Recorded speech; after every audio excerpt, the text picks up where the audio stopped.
बॉलीवुड की सदाबहार खूबसूरत एक्ट्रेस रेखा आज किसी अलग पहचान की मोहताज नहीं है, जिन्हें लोग आज भी खूब पसंद करते हैं और इन्हें अपनी जिंदगी में बड़ी अहमियत भी देते हैं। लेकिन क्या आप जानते हैं कि सबके दिलों पर राज करने वाली अभिनेत्री रेखा को अपने पिता से कभी प्यार नहीं मिला और न ही इनके पिता ने इन्हें कभी अपनाया था, जिसके चलते ये उनके अंतिम संस्कार में भी नहीं गई थी। तो क्या था इसके पीछे का कारण और कौन थे इनके पिता और क्यों उन्होंने इन्हें कभी नहीं अपनाया था?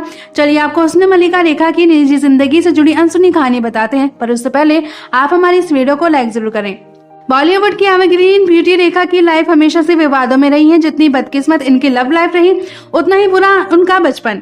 दरअसल रेखा के पिता Jaimini Ganesan south film industry के मशहूर एक्टर थे, जबकि इनकी मां पुष्पावली भी एक बेहतरीन एक्ट्रेस थी। मगर रेखा के कभी अपने पिता के साथ रिश्ते ठीक नहीं रहे। ताउम्र ये अपने पिता से नफरत करती रही, यहाँ तक कि यह उनके अंतिम संस्कार में भी नहीं गई थी। पिता के प्रति रेखा की इस बेरुखी का जिक्र रेखा की बायोग्राफी में किया गया था, जिसमें इनके और इनके पिता के रिश्ते की सच्चाई बताई गई थी। आपको बता दें कि रेखा कभी भी अपने पिता रामास्वामी गणेशन का सरनेम अपने नाम के पीछे नहीं जोड़ती, क्योंकि इनकी मां बिन ब्याही मां बन गई थी। वैसे तो इनके पिता ने 4 शादियां की थी, लेकिन उन्होंने रेखा की मां को कभी अपनी पत्नी का दर्जा नहीं दिया और न ही कभी रेखा को अपना नाम। हालांकि इस वक्त जैमिनी का करियर टॉप पर था, लेकिन पुष्पावली का करियर मां बनने के बाद थम सा गया था।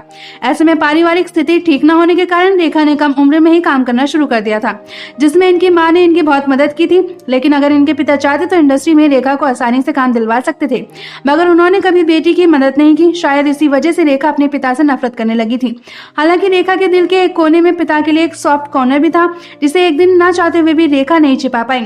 दरअसल 1994 में फिल्म फेयर अवार्ड के दौरान जैमिनी गणेशन को लाइफ टाइम अवार्ड दिया जा रहा था, जिसे रेखा ने अपने हाथों से उन्हें दिया था। पिता को देखकर रेखा अपनी भावनाओं पर कंट्रोल नहीं कर पाई, जिन्होंने रोते हुए पिता के पैर छुए। रेखा का सालों का दर्द आंसुओं के रूप में बह गया था, मगर इसके बाद भी पिता को लेकर रेखा की नफरत इतनी थी कि वो पिता के अंतिम संस्कार पर भी नहीं पहुंची थी।